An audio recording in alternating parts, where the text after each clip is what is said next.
Hello, welcome back to Search Sean. Of course, there's another digital marketing news episode, a weekly one. And yeah, we've got a full house today. So we're going to get through it quite quickly because we've got lots to go over. We're going to skip intros, but we'll get straight into the top stories because, like I say, there's lots to go over. And let's start with you, Stan. What have you got for us this week?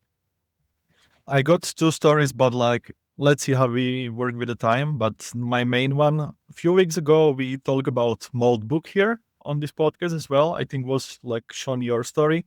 And actually Meta acquired Moltbook. So that's really interesting to see. It didn't went through yet, but it might start from 16th of March. So in 3 days, next week.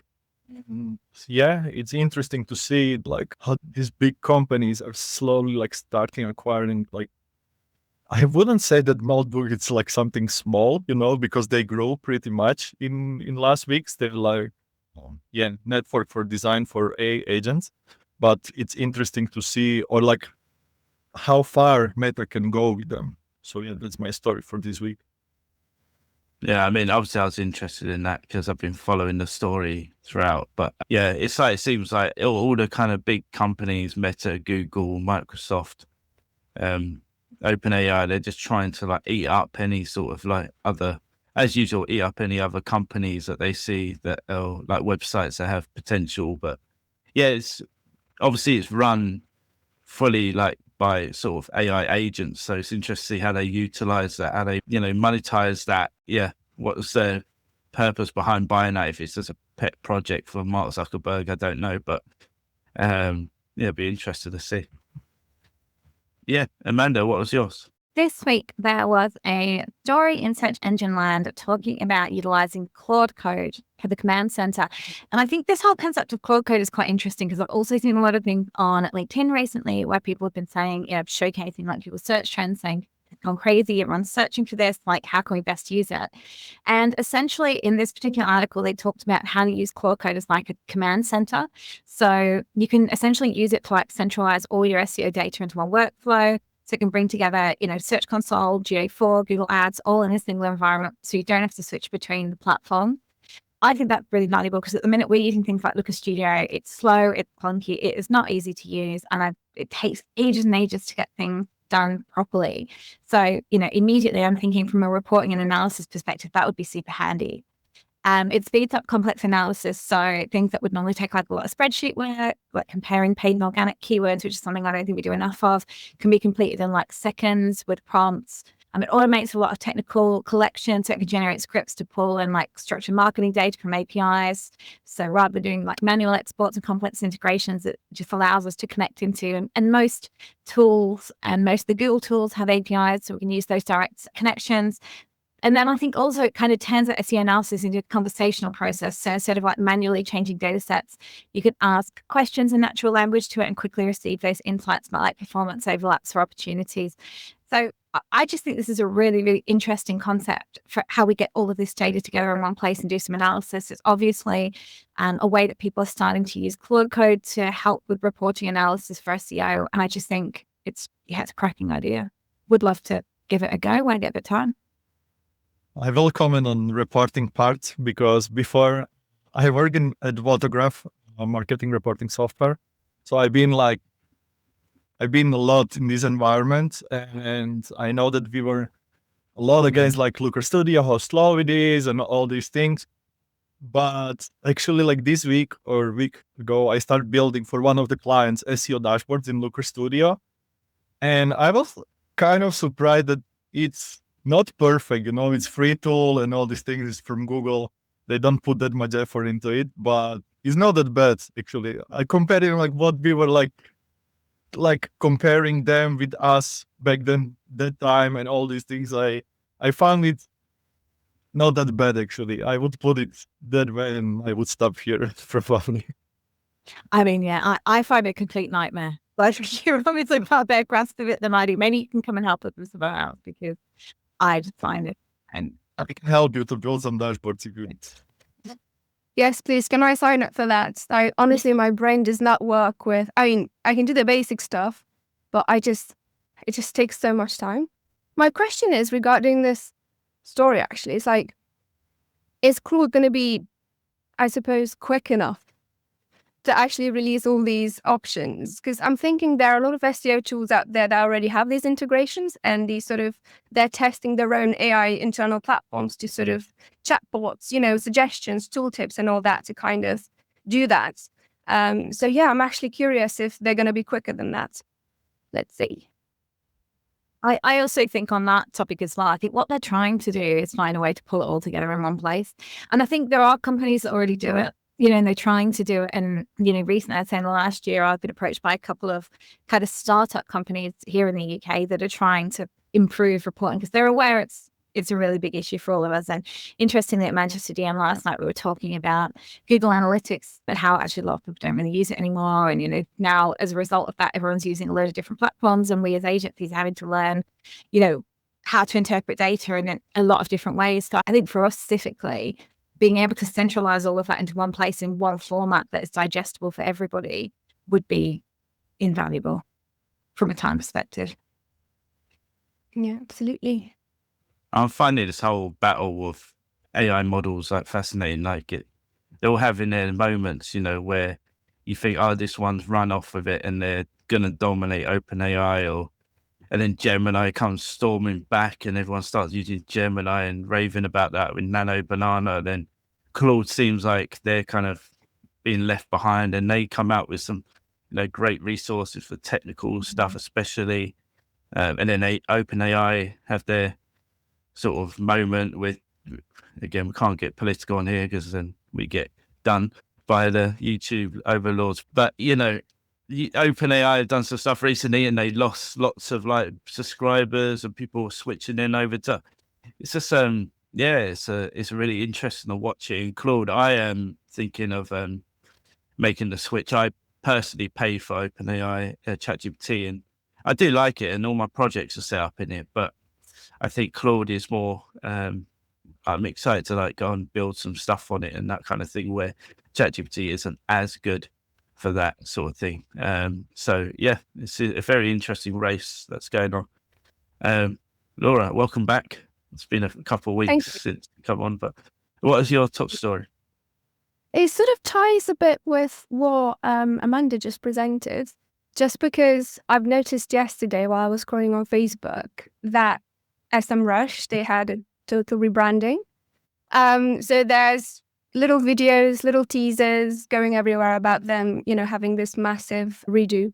And I'm actually curious what's that going to look like. I've had a poke around the actual platform because I've got an account with them as well to see if there's anything new there. Can't see anything at the moment. So it just looks like a new brand shiny website for me at this point in life. But I feel like it's going to be tied up to what Amanda was saying, that Claude's going to try to sort of integrate. So let's see.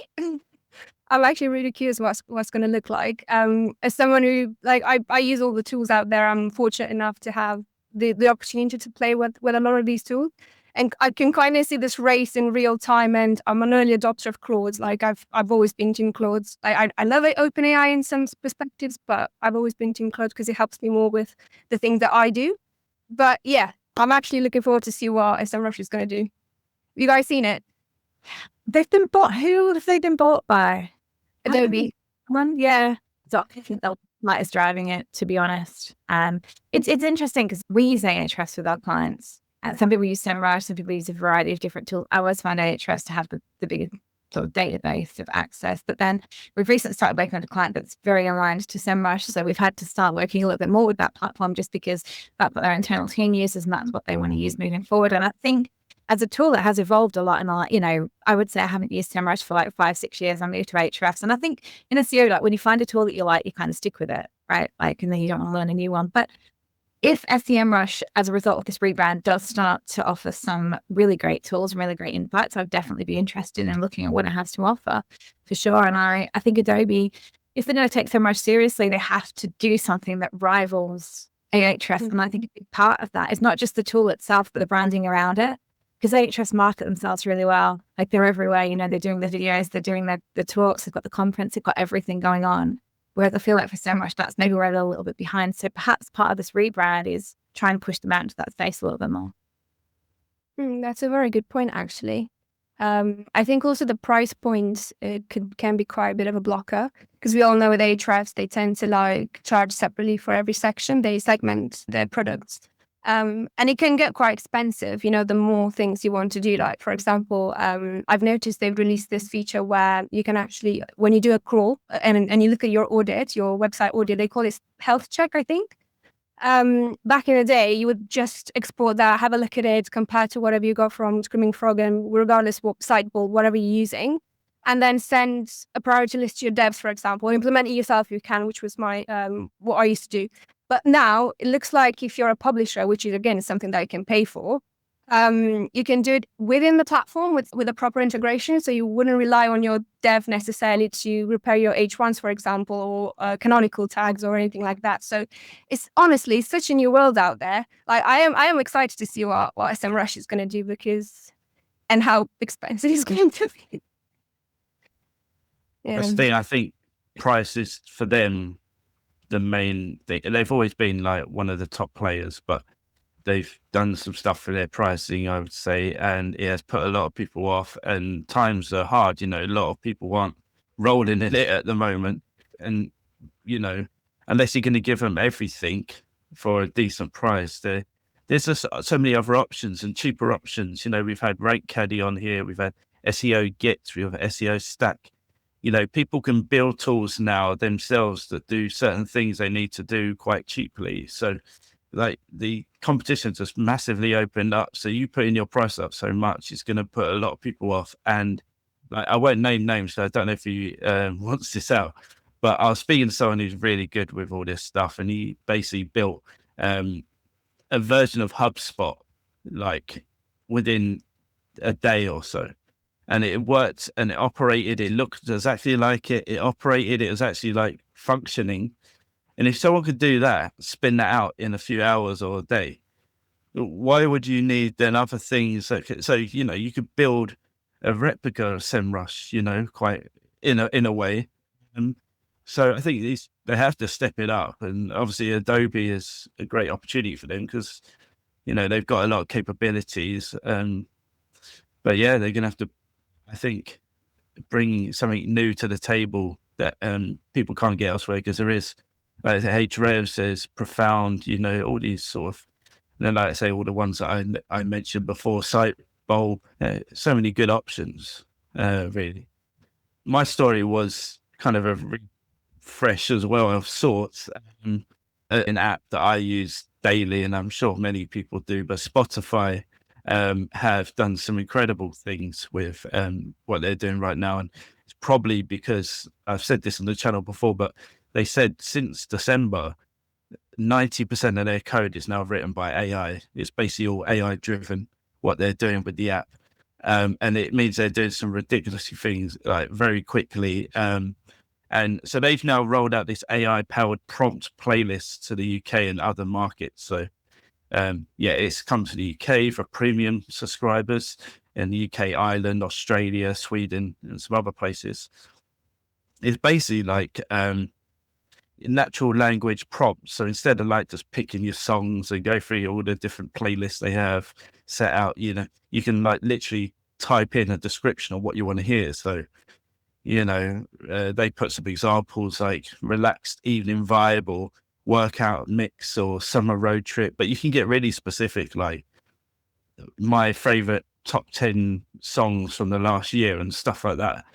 And Spotify's AI then interprets the prompts and blends it with the listener's history and broader music trends, and that generates a custom playlist. Obviously, it's got its AI kind of chat feature on there, and he talks to you about what's coming up and about the artist and stuff. And and users can adjust the prompts to refine the results. It's a bit like a ChatGPT, but for like Spotify, and it's just so awesome. Like, I've been using it, and it's like a game changer because sometimes you kind of know what kind of mood you're in or what kind of music you want to hear, but you're not like, you can't really be bothered to go for all your songs and pick. So now you just say it or type it, and it's like, it does it for you. I think it's a future, and I think Spotify are like killing it, in my opinion. Don't know if anyone's checked it out or anyone uses Spotify. But I use Spotify every day. I haven't actually checked out the AI itself, but I think it's a really, really good idea. Like I definitely, I also think it's quite nice to get a bit of inspiration for something new as well, because I feel like with music, I end up just listening to the same stuff all the time. Although I'm a little bit worried about what Spotify might actually push up for me. Probably just get more of the same. Not that I'm complaining about that. Well, I use Spotify only for listening podcasts. So I don't know if it will work also for podcasts or only for music, but yeah. I think it works across the board, yeah. Sorry, Lauren. Yeah, sorry, no, 100%. Don't judge, but I listen to like sleepy times, like his stories. When I'm done with like Stephen Fry's Harry Potter's on Audible, I normally revert to Spotify, and I have trouble sleeping, so that really helps. And I was actually testing this last night, and I've actually discovered a new podcast. So yes, please do give it a go. It's amazing. However, I think that there is a slight concern for me, in the sense that I know a lot of the big companies have rolled out a lot of like obviously AI generated codes. And I know they've got the infrastructure and the development resource, to verify this and kind of, control it in a good way and protect the user, and protect themselves from obviously cyber attacks and all that. But I've heard quite a lot of like business owners around here, like very small business owners around here trying to do something like this without obviously having necessarily the development resources to stay safe in that sense. So as much as I love, the automation and the fact that we can move a bit closer, I also find it a bit scary, just because I feel like, when you're a small business owner and you're thinking, I'm going to save some development money because obviously that's one of the biggest costs, and I'm going to release out there a couple of, new pages for my website, for my product pages or whatever, versus Spotify, who has obviously so much to back themselves up, it poses quite a little bit of a risk. So not sure how I feel about it. Yeah, I mean, the fact is, I say 90% of their code is now written by AI, which is impressive, but also it means like that's 90% of code that humans aren't writing and humans haven't got a job for. So those coders, if every largest company goes and does the same thing, that's a whole industry wiped off the map. So then what do those coders go and do? So yeah, we end up getting a better product out of it, but then loads of people are out of jobs. So, and if it does that across the board, this is what people are saying, if it does that across the board, then yeah, we've got all these nice products, but no one's got any money to buy anything. So if you can't even pay for your Spotify subscription every month, there's no point taking advantage of all these like nice features. But yeah, it's something obviously we're gonna have to get to when we cross that bridge, I guess. But videos, Stan, we'll start with you. My top video is for product video from Google. It's about Ask Maps. So like basically Google released AI into their Google Maps. So basically now when you are in some spots, you can directly ask, it connects with Gemini, I guess. So you can ask Gemini like, look, I'm looking for a place for 4 people, a cozy restaurant or something like that. And it will give you like all the recommendations immediately, like in maps, which is like really interesting to see. And like, I am curious to play with it because as you all know, like I travel a lot, so I'm using a lot of Google Maps. So this might be like super helpful. It also can go like through all reviews and find the answer on the question you are looking for.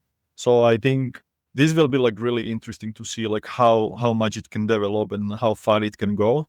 But I already saw some videos that they will not stop only there, but even when you are driving and using like navigation, it will give you like 3D side of your car and seeing like the buildings next to you, which is like, it's crazy. But like, let's see how far they will go with this product release. I had this as well on my social post. I just think it's absolutely fascinating. And I really think for a lot of clients that do local SEO and a lot of people that focus on those near me searches, this is going to be a game changer, and it's going to be something they're going to have to adapt to really, really quickly, because that whole conversational side of things is ideal. I mean, I was driving the other day from Leeds to Manchester, and I'm not always, really aware, don't touch your phone in the car, like, because, you might get in trouble. There happened to be transport police behind me. So I was like hyper aware of not touching my phone in the car. And I was thinking, gosh, wouldn't it be great if I could have a conversation with someone right now to like tell me where these certain things were so they could pull it up on the map. And Siri, to be fair, doesn't do an amazing job of that. Like Siri did manage to get me home. But, when you're doing something that's a little bit more research driven or you want a couple of options, I think that's a great idea. So I'm interested to see how it rolls out, but I'm also interested to see how people who work in that place are going to adapt to a new way of users searching. Yeah, I mean, I've had some local people on here, like local experts on, Darren Shaw, Craig Gifford, Joy Hawkins, and they're always saying like, this is like so important. Obviously, local SEO, local optimization has always been very important, especially obviously for like local businesses and stuff. You've got service centers across the country, but now it's like vital. They're bringing out stuff like this. Obviously the AI models are kind of doing this anyway, but now it's even more focused on the maps, and and like it adds even more importance onto reviews, and freshness of reviews. So they're all saying that was important. It's important to rank above your competitors, how fresh your reviews are. But if you just leave it, you're probably only going to get bad reviews because people don't tend to go on there to the positive reviews unless you ask for them.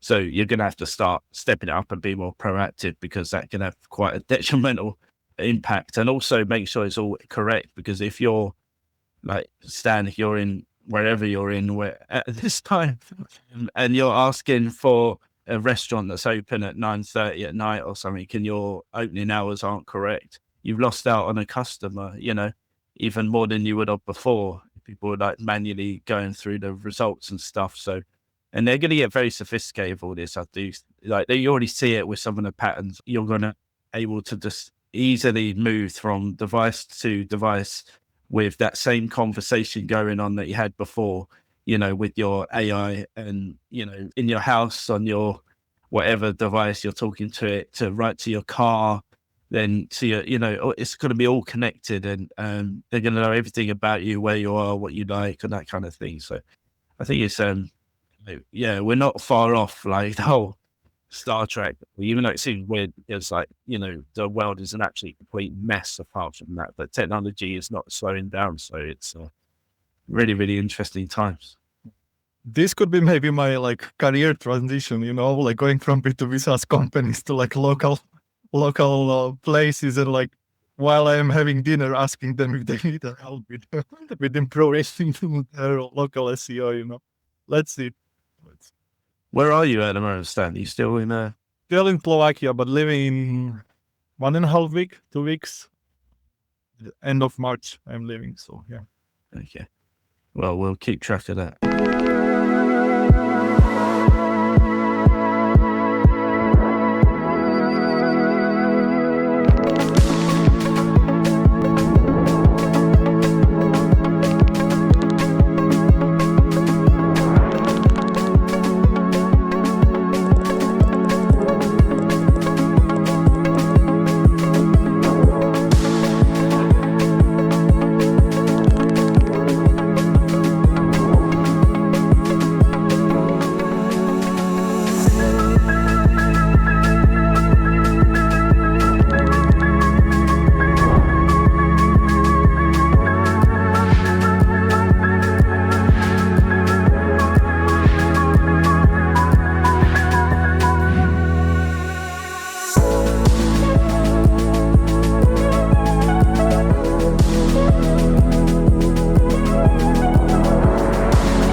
Amanda, what was your video? I am so jealous of your lifestyle, Stan. I can't lie. And it all sounds like a great idea. So my video this week is from Ahrefs, and it's actually a really nice video that they've put together about how to pick a niche if you're starting out in SEO. I think a lot of the times when we're talking about all these changes with AI, we're talking about people who have worked in SEO for a long time. But I feel like for people that are coming into SEO for the first time, they're like, where do I even start? There's so much going on. There's a lot going on for those of us that have done it for a while. So for people that are new to it, I think it's such a bit of a minefield at the minute to understand the best way to go about it. But thankfully, Ahrefs have put together this really handy video, which kind of goes through, how to start out with the fundamentals, how to pick a niche in AI, because, obviously for a lot of people that are coming in, it can be overwhelming. It gives guidance on how to approach it, a simple framework, kind of key factors to include. And it kind of goes through, commercial value, personal interest, like looking at how to analyze the AI space and how to analyze the market and identify what the competition levels are and identify the opportunities. And then off the back of that, kind of be able to find where to pick your battles. And I just think for people that are new to this space, it's a really nice introduction to everything that's going on at the minute. And also for those of us that have worked in it for a while, it's quite a nice refresher of those fundamentals, which I think sometimes when we're so caught up in thinking about, how do we optimize for all these different platforms, we often kind of forget what those fundamentals are. Talking about AI changing SEO. Search results are shifting to AI overviews. Content is easier than ever to create. And if you're just starting out, this all probably seems like way too much to take in. But I still believe that the fundamentals win, and it all starts with picking a niche. A niche is important because it'll affect everything that comes after. And in this video, I'll be revealing the 4 principles to picking a niche and then teaching them to a complete beginner. You see, my producer works on Ahrefs TV. He helps make SEO videos every week, but he's never actually done SEO, which makes him the perfect candidate. Okay, so Asa, before you get to work, it's important that you understand the 4 principles to picking a niche. So the first, probably the most important, is competition. So you got to make sure that you're choosing your battles wisely. Like actually pick a niche where you have a chance at ranking. You're a solo person. You're not going to beat the Salesforces and HubSpots of this world. That makes sense. Okay, so the second thing is commercial value. You want to ideally find a way that you can make money. So like lists, best product name. If there's a lot of those type of queries, there's definitely going to be commercial value because those people are actually searching for solutions and they're willing to pay for it to solve that problem. Right. Okay. The third one is breadth. There has to be enough topics to talk about. So like don't make an entire website on just pulled pork sandwiches. You'll probably cover all the topics within like a month. But you don't want to go as wide as like food because it's just way too out there and it's really tough to tackle. You want to find a niche, something like smoking meats. Like there's a lot of different things that you can talk about in there and then you can expand out from thereafter. Makes a lot of sense. And the fourth one is personal interest. So if you're not interested enough in the topic, you're probably not going to want to work on it. And SEO is a long game. And so you're going to have to keep working at it. So choose something that you actually enjoy. Laura, what was your video? I've got 2. I've got like a doom and gloom one, which is specific to me apparently whenever I'm in the show. And then there's one that ties a bit with the whole local SEO world. I'm going to start with a nice one. And then obviously if we've got time, I can move on to the more doom and gloom one. So I recently discovered this creator on YouTube. I completely forgot his name, but I promise I will share the resource. That is publishing pretty much what Google does every week kind of things. And they've got like certain like creators or people working in the industry breaking down different niches. And they're talking about how Google scraped the ranking, the criteria around exact match anchor text. You know how we were sort of like discovered back in the day, start putting things like click here or follow for more or stuff like that. And there was a whole debate around us using keywords into anchor text and all that. And then everyone sort of started doing that. Apparently that's not a thing anymore. So yeah, it's a bit of a weird one. It says that it can now trigger serious problems. I don't know what sort of problems. I suppose it would be relevant on a more like enterprise sort of scale basis where people do it to rank kind of thing. I don't know how they would even track that necessarily.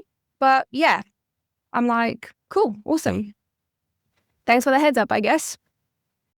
So 3 years ago, I actually did this like really in-depth study on which types of links actually drive rankings, right? Because I wanted to know if we could actually measure the value of links. I went on this huge like journey. It took me 3 years to kind of confirm it all, did tons of testing, and I landed on, I think it was like 4 criteria. I'm doing this from memory, so hopefully I can remember all 4. But one of the criteria was anchor text. And I was like, if you have anchor text, you are going to crush it, which is for the record, sort of. Still true, sort of. Just has an asterisk beside it. So one of the top link building methods that most agencies do was guest posting. And guest posting always had anchored links. And so at that time, I would have been like, yes, these are the things that if it has an anchor, it will move rankings faster, which is still true. But the caveat is in the last 3 years, the core updates have been hammering sites that get anchored links. And they're doing it so much now to the level where, like, you know, before you'd be able to, I'm going to make up some numbers because I actually don't know the exact number, but let's say you could get away with like 100 of them or like 50 of them. Now it's more like 10 or 5. I don't even know. Like the number has shrunk so match, low. Right? Yeah. So if you are a plumber and you want to rank in Denver and your anchor text is plumber Denver, you used to be able to get a whole bunch of anchored links with that keyword, and then you would sort to the top and you would, reap all the benefits. And that is still true, except now the core updates are just catching people faster and faster. And I'm seeing that they don't just wipe you out. Like, this is where there's been some debate because I hear a lot of people say they're like, oh, it just neutralizes the links. I don't know. I'm seeing trends that are so dramatic that I'm not sure it just neutralizes the links, because I'm tracking a few cases where it's worse than where they were ranking before they got the links, which makes me think it's actually a negative ranking signal at a certain level. Again, this is very much theory, but this is what I'm seeing. And then the second one is the whole case that happened a couple of days ago. I think it's nearly a week now, with the man that's, I think in Florida, somewhere in the US, that committed after a conversation with Gemini. Yeah. I don't know if you've read anything about it or no. Yeah.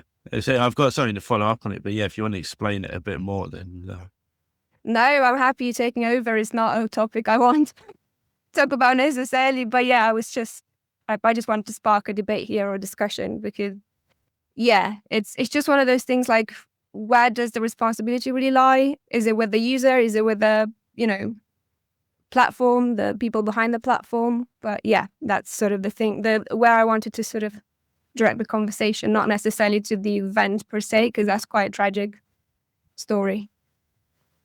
the thing is, like, what kind of social media channels would say in the past. I mean, the whole stuff about, and stuff, they've had these cases, and then they've said that again, that was more ChatGPT before, but they were saying, like, we put in heavy guardrails against this. I mean, like we said with the whole health stuff before, if this stuff wasn't in place at the very beginning, it should have never been rolled out. If that was even a possibility, they should have tested it to see every eventuality on how possible someone could ask those kind of questions. And, there's easy ways around it. Like Google does it quite well sometimes, where on the traditional results, where if you type in a certain query, it comes back with like, call this number, or make sure you giving them recommendations to do something on the next step, not just let them carry on with the conversation. And I guess obviously like AI is just kind of, let people say, like, it's just mirroring what humans are like, human behavior. And obviously all these sort of, like I said, conversations are being had. It's just what humans usually do. We just got another platform to just speak about it. And so that's what social media platforms will say. That's what Facebook always said. We're just giving you a platform to do what you want to do. You're the one creating the content. You're the one building this. Like, we're just giving you the tools to do it. But, I don't think that's a good argument. I mean, you still need to put guardrails and things in place. So anyway, sorry, Stan.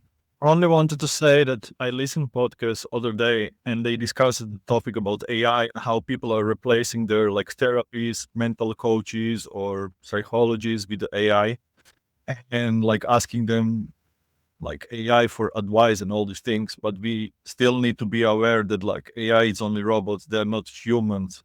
So like, of course, they're just like working with ideas, like giving you answers you want to hear. So like, if you are asking the questions, should I do, like, of course, it's still a robot. So it's gonna probably give you the robotic answer, which thinks that it's the best answer for you. It's not human answer.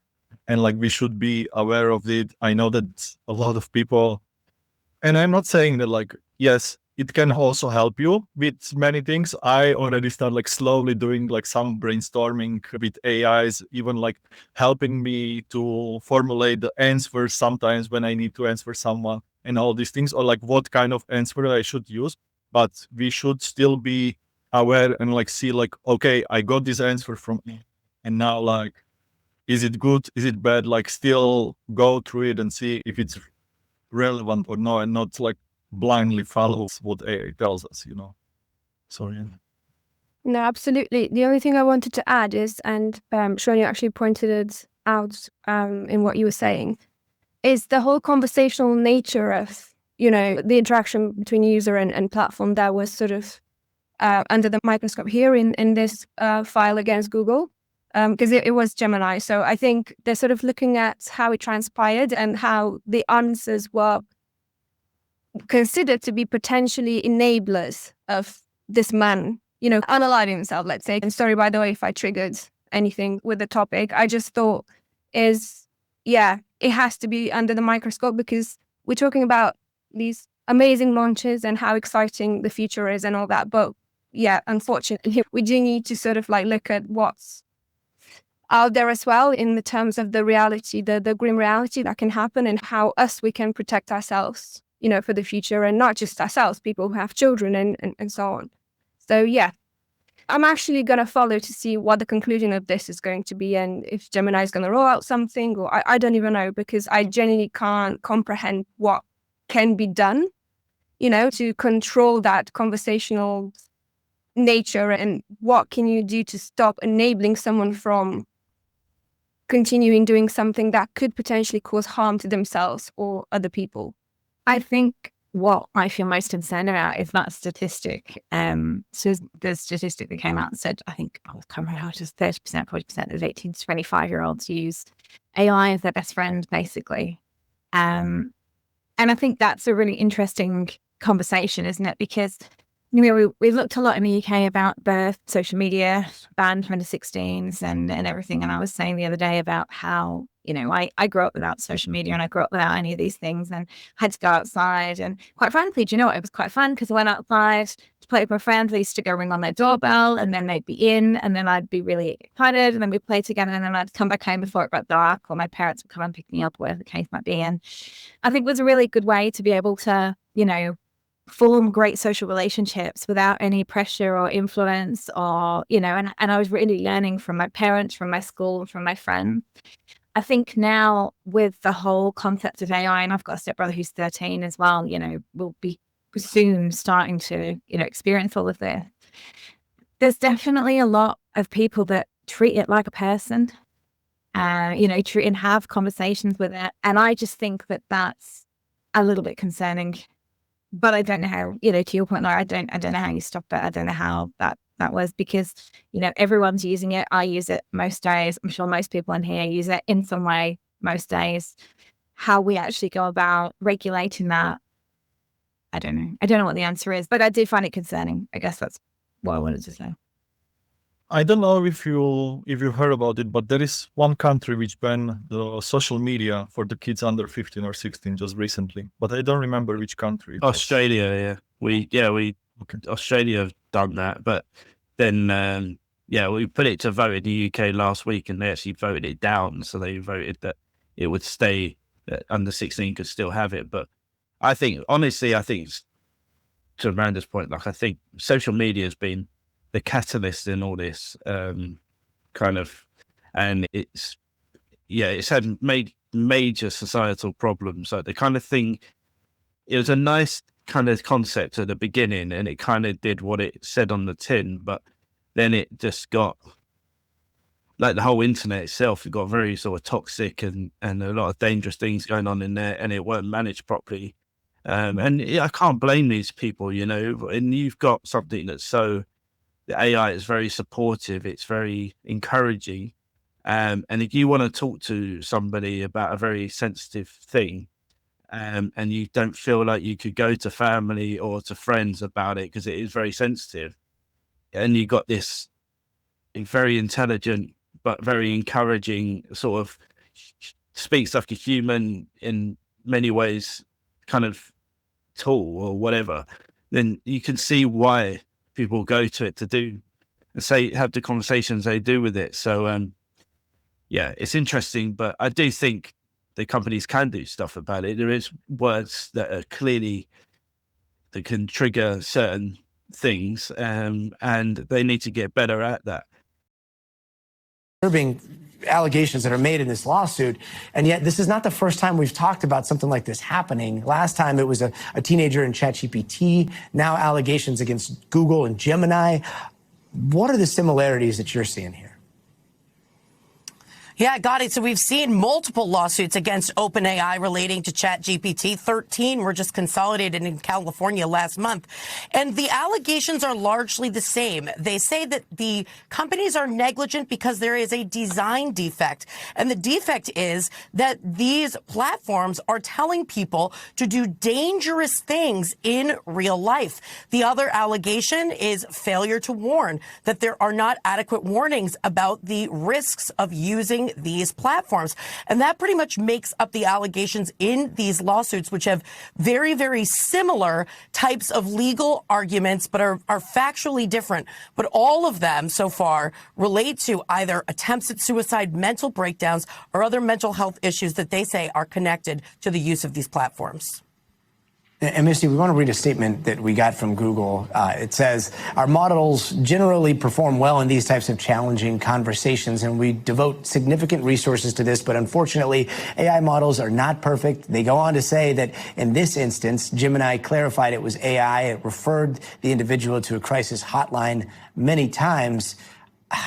And yet, we see what else happened in those conversations. How strong is this case?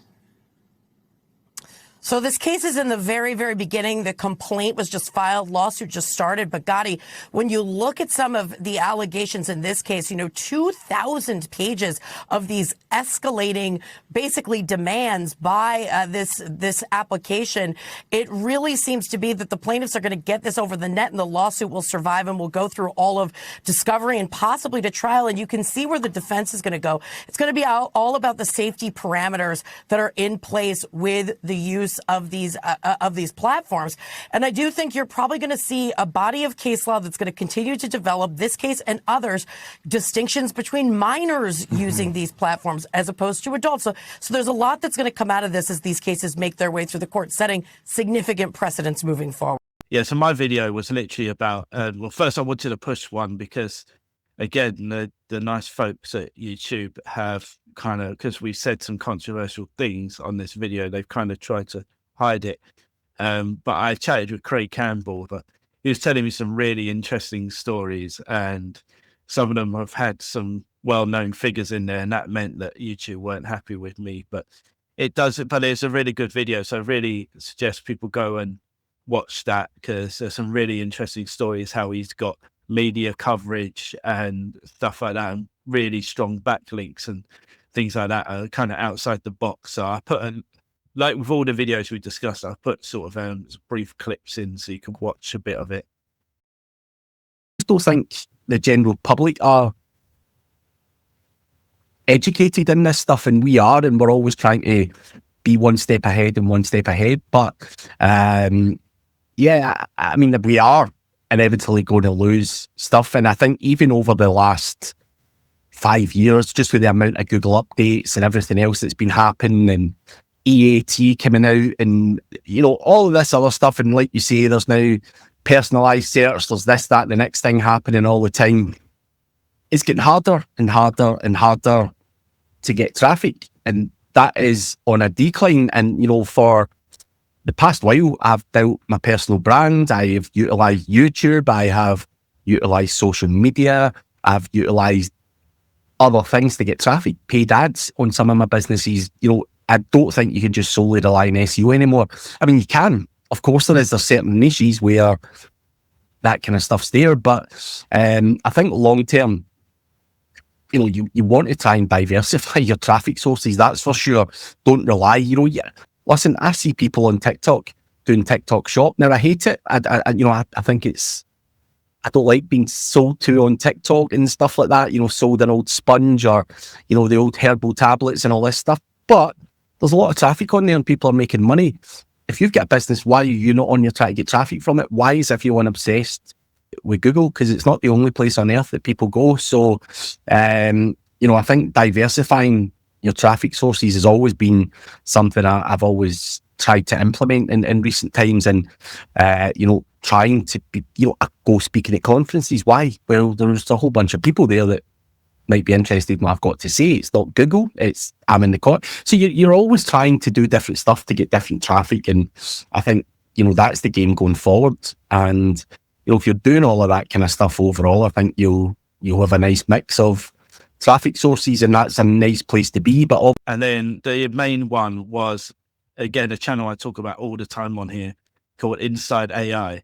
And he's amazing. Like, the videos he produces, they're really entertaining, but they're actually putting across a very interesting point around AI and the dangers of it and stuff like that. So this one, he builds all these AI agents and he puts them into robots and stuff like that. But he basically in this integrates like advanced AI models into a robot with like very minimal safety constraints to demonstrate like the potential risks and unpredictability behaviors of AI when it's not properly aligned with human values. Yeah, you got to watch the series. He's got about 5 or 6 videos, but it's awesome. And they're only like 15 minutes long, but it's so entertaining, but also like worrying, because he basically jailbreaks a lot of these AI models, and they say some very concerning things, let's say, about the future of humanity and what they think of us. An honest AI robot, and it is terrifying. The average person on the street has no idea.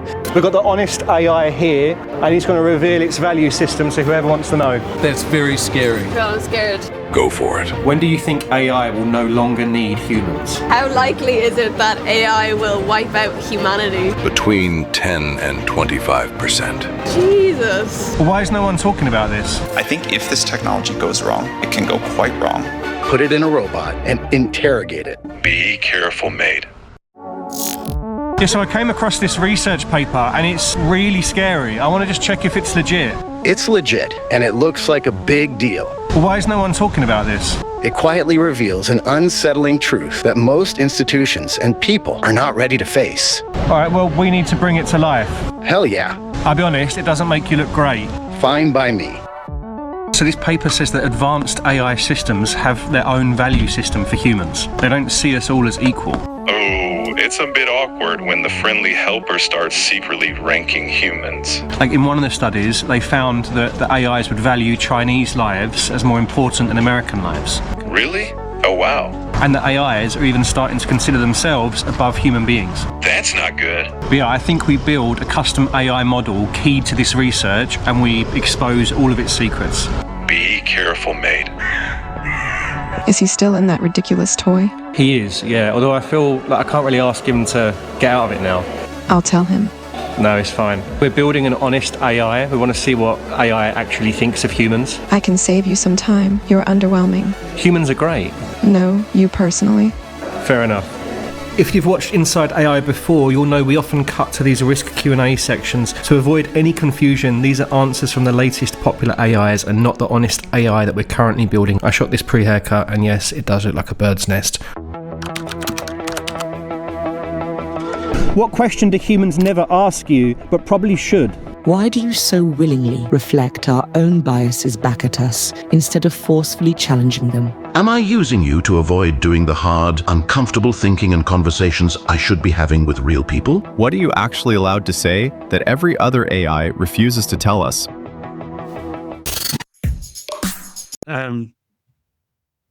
So yeah, top socials. What was yours? Mine is kind of like follow up on my story when we talk about Moltbook. So someone tweeted or X'd, I don't know how to call it, but like it wasn't Twitter and X, that Meta acquired Moltbook and also OpenAI acquired OpenClaw, which is not true actually, but like someone tweeted about it and they were like, oh, like what a perfect like acquisition, like with the names and everything, because like Moltbook, Facebook, and OpenClaw, OpenAI, you know. But like actually, Peter Steinberg, the guy from OpenClaw, he retweeted and responded on this tweet that like now didn't work for CloneBot. So like basically there is no acquisition of OpenClaw from OpenAI, to just be clear on that. So I found it as like funny follow-up on my story for today.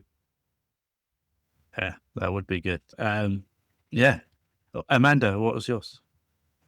Well, mine was about Ask Maps, ironically, because I would I feel like that's where we've already spoken about it a little bit, but it was basically a guy called Pamela Hack who spoke about Google's new Ask Maps program. We've kind of talked about it in a little bit more detail, but I guess just to say it's obviously everywhere. There's a lot of people talking about it, a lot of people interested in using it. And yeah, I just think it'll be an interesting product to see how it changes search.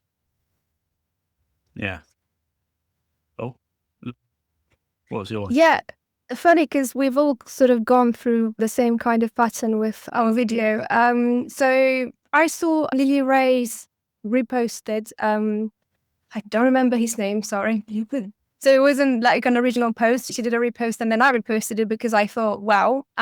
So basically, we all know that ChatGPT's done their research. They published a couple of reports where they talk about user behavior on their platforms. And they've analyzed to see sort of how they can segment the way that users interact with the actual platform. And they found out that traditional like asking questions, which is our sort of the more similar to like search at the end of the day, with what we do, our bread and butter, SEO, were only 51.6%. So they then looked into the other type of behaviors. And funnily enough, one of them was what we were talking about, where you're using it to express an emotion or seek reassurance or sort of like talk to a friend, if you like, even brainstorming sometimes, and all these activities that you normally would do with a human. So expressing, I'm feeling blue today. Can you give me a couple of ideas of feeling a bit better? Or I've got a job interview. Could you give me a couple of outfit ideas and stuff like that? And then the other one was doing, which is, again, something that we do in search because we like to use AI anyway to automate our stuff, which is pretty much AI performing tasks for us or helping us to perform tasks in a way. And I think what was quite interesting about it is like that we've got 51%, which is, 52% technically, which is, a behavior that's very similar to what we know search, right, with any search engine. And then almost half of it, 48%, was new behaviors, which would normally like use in human interaction. Help me do this. Let's do a brainstorming together. Let's do this and that. And then obviously I'm feeling blue or I'm feeling happy or, So I'm thinking if only 52% of these prompts, they resemble like search questions, and then almost half of them are completely new behavior. Does this mean that they create this entirely new interaction for users, or like what's happening there, and how can we in search sort of work with it a bit more proficient? So yeah, I thought it was such a good sort of like post. I'm actually going to share it, and obviously if you haven't read the ChatGPT white paper, go and have a look because it's quite a long document, but you can always read diagonally or ChatGPT or sum it up. So yes, that was pretty much me.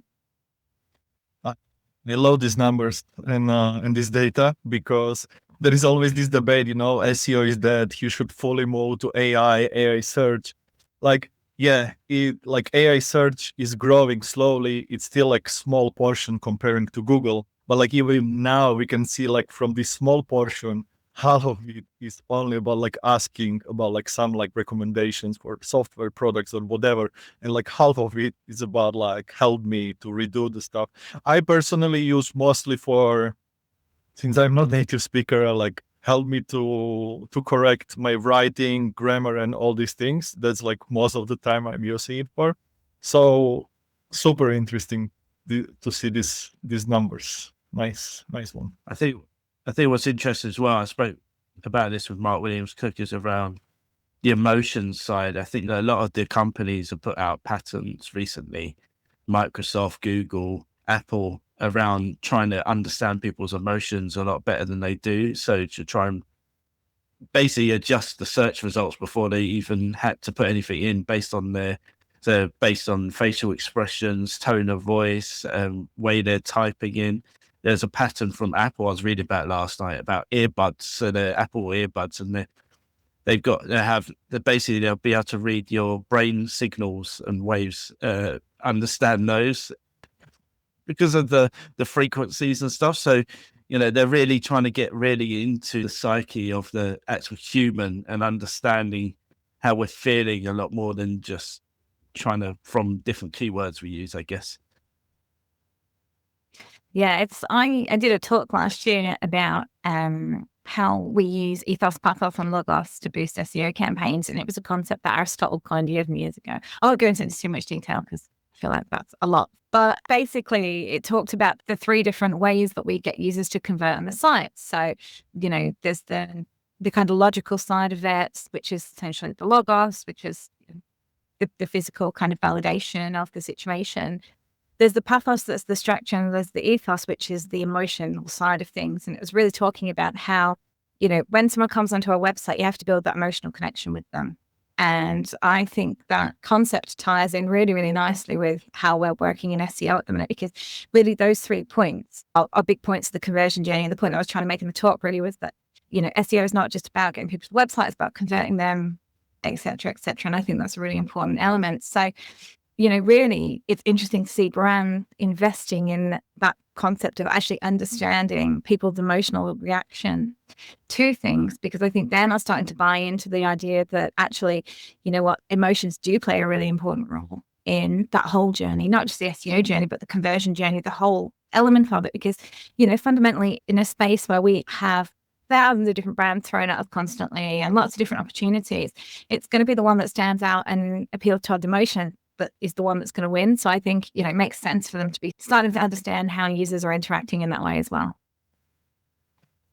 Yeah, brand recognition is going to be even more important, making sure you have that connection, that brand recognition and stuff. Yeah, they're tracking all these things, and you think about it, in the very near future, they're going to be able to know all your different senses, going to know all your history from YouTube, from your Gmails to your search history, eye contact, where you're looking on the screen. And all these patterns, like we said when I talked to Mark, they're not guaranteed, but the fact they're all looking into it means probably they're working on something. And we already know something's already come into play anyway. Right, I'll finish up mine. I've actually just switched last minute because I remembered I wanted to talk about it, and then I didn't put it on, but I'll switch it up. But it's basically around, so the guys at Profound, they keep doing research about, what's influencing ChatGPT and the other AI answer engines and stuff. And we know, like, in the past, Reddit was very influential. That kind of then dipped a bit. We know that YouTube has become extremely influential. I think number 1 now, but one that's really, rocketed up in terms of like visibility and influence is LinkedIn. LinkedIn has become very influential now, and they've seen like it move quite high up in terms of like being cited a lot more. So I think that's very interesting because like LinkedIn, like there's some great stuff on it. Like I learned so much, and that's where I get all my news and everything about search. But also we know like there is a lot of crap on there, and a lot of people, AI bots and people just trying to get visibility by putting crap out there that may not even be true or not backed up really. So it's kind of like, is it good or not? I guess that's the whole internet. So like you got to get data from somewhere. So I guess there's not any real great source, but yeah, it's just interesting that shows the power of LinkedIn. You know what's interesting? Like, because I started to be pretty active on LinkedIn in past year, and usually the posts I don't put that much effort in, they perform like very well. And then like the ones I really want to perform very well, they're like not performing very well. So yeah, sometimes you find they're crap, but crap might work better than something very useful. I mean, crap like that, I meant, like I know what misinformation. But dig at you. I was going to say, it's funny because I actually was going to share this story as well. But I found another report that was released by the team at SEMrush. So anyway, so they had the exact same conclusion. So LinkedIn surfaced number 2, and they gave a couple of like criteria they found. So one of them was, funnily enough, that you don't need to be like, to have like many followers.